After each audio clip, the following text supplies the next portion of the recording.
यहाँ पहुंचना आसान नहीं है, जब तक यहाँ का बुलावा नहीं आएगा कोई यहाँ पहुंच नहीं सकता।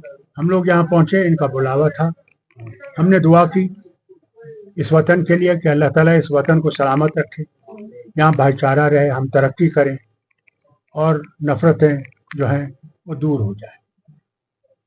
हमने ये भी दुआ की कि अल्लाह ताला करे कि दुनिया में जो इस वक्त बहरान है और हर तरफ से मुश्किलात हैं, खासकर मुसलमानों पे जो अजाब है, अल्लाह ताला उस अजाब को दूर करे। आप देखते हैं आजकल अमेरिका में बहुत बड़ी तरह आग लगी हुई है, कैलिफोर्निया में।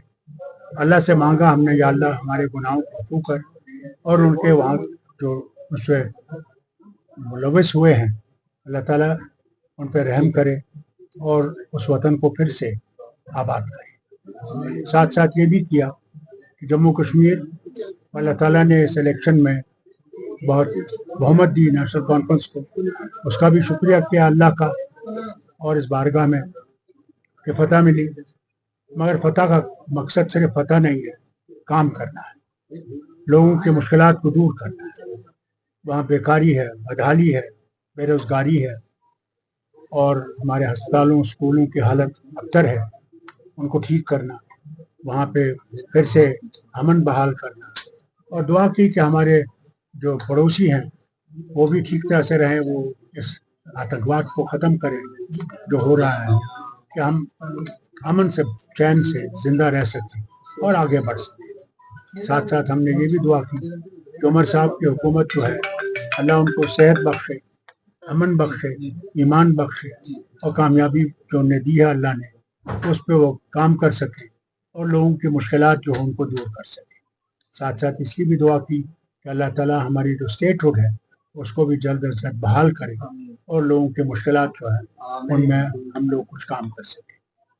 साथ साथ आप सबका मुबारक करता हूँ कि आप लोग तशरीफ लाए, आपने तकलीफ उठाई, और आज एक बहुत खबर फैली थी कि फारूक अब्दुल्ला का एक्सीडेंट हुआ है, इनको चोटें आई हैं। ये बिल्कुल बेबुनियाद है, गलत है। मैं आपके सामने हूँ, ज़रूर एक्सीडेंट हुआ था। जो हमारे पीछे एस्कॉर्ट गाड़ी है मोटरवे पे, जहाँ पर मवेशी आने नहीं चाहिए, इसका मैं गडकरी से ज़रूर अपील करूँगा कि ये मवेशी के लिए कुछ करना चाहिए, जो ऐसे हाईवेज पे नासरत है, क्योंकि वो हमारी जो गाड़ी थी, अल्लाह का शुक्र है उसमें जो थे वो ठीक रहे, और जो एक काफ आया था वो ठीक है, अल्लाह का शुक्र, उसकी ज़िंदगी बच गई और हम लोग यहाँ आराम से पहुँच गए। शुक्रिया। को लेकर क्या कहना चाहिए? आपने मेरे बेटे की स्पीच सुनी होगी जो उन्हें सोनमर्ग में की। जो वादे उनने हमसे किए थे वो उन्होंने पूरे किए। एक वादा ये किया था कि इलेक्शन होंगे, बड़े साफ सुथरे इलेक्शन हुए, इसमें हमें कामयाबी मिली, कोई रीपोल नहीं हुआ। साथ साथ जो उन्होंने वादे किए थे उसमें रेल हेड जो है वो जम्मू में बना, और अब वो जो टनल है सोनमर्ग टनल, उसका इफ्तिताह उन्होंने किया, और जो उम्मीद है कि जुजीला टनल जो हमें लद्दाख से जोड़ेगी वो भी जल्द से जल्द तैयार होगी, और इंशाल्लाह 25 तारीख को मैं उम्मीद करता हूँ कि जो रेल अभी तक कश्मीर पहुँची नहीं थी हिंदुस्तान के किसी हिस्से से, अब मुझे उम्मीद है कि 25 तारीख को रेल हमें जोड़ेगी और मैं पहला मुसाफिर उसमें हूँगा जो श्रीनगर जाएगा उस ट्रेन में।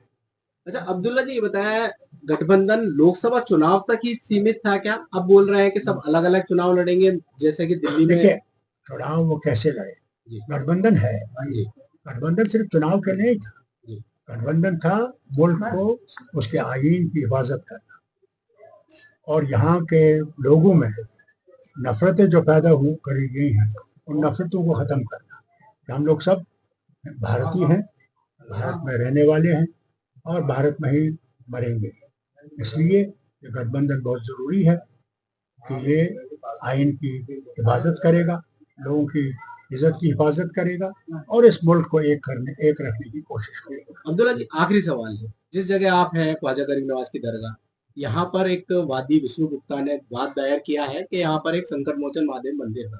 कोर्ट में हालांकि तारीख है 24 जनवरी। देखिए, आपको याद होगा यही चीज की गई थी जहाँ राम मंदिर है अयोध्या में, वहां भी यही कहा गया था कि ये राम की जन्मभूमि है, मगर जब खोदा गया तो वहां कोई ऐसी चीज नहीं है। खुद आर्कियोलॉजिकल डिपार्टमेंट ने पूरी सुप्रीम कोर्ट में ये बयान रखा, मगर फिर सुप्रीम कोर्ट के जजों ने कहा क्योंकि यहाँ के लोगों की अक्सरियत इस चीज को मानती है, इसलिए उनके इस आवाज को के लिए हम ये राम मंदिर को दे रहे हैं। और साथ साथ ये भी कहा था कि हिस्सा जो है उसमें मस्जिद बनेगी। अब ये भी जो मामला है ये भी उच्च न्यायालय के पास है, और मुझे उम्मीद है कि वो देखेंगे। ऐसे लोग हैं भारत में जो नफरत करना चाहते हैं। नहीं तो मुझे बताइए, जो पैदा करने वाला वो क्या आपके लिए अलग है और मेरे लिए अलग है? वो तो वही है, आप किस नाम से उसको पुकारो ये आपकी बात है। और उसने पैदा किया हर एक को, कोई ईसाई बन गए, कोई जू बन गए, कोई हिंदू बन गए, कोई जैन बन गए, कोई सिख बन गए, कोई मुसलमान बन गए, कोई शिया बन गए, कोई सुन्नी बन गए। ये तो इंसान का है, और पैदा करने वाला तो सब वही है। जाना उसी ने लाया, उसी तरह से हम आते हैं, उसी तरह से ले जाता है। हम कहें राम नाम सत्य है, या हम कहें अल्लाह अकबर ला इलाहा इल्लल्लाह ला इलाहा इल्लल्लाह करके हम जनाजे को ले जाए, नाम तो उसी का है। इस तरीके से आप कहें, इसी चीज को तो भारत कहते हैं। भारत तो एक सबका बाग है, खूबसूरत बाग, हर रंग की कलियां इसमें है। इसी भारत को हमने मजबूत करना है। शुक्रिया। चलिए।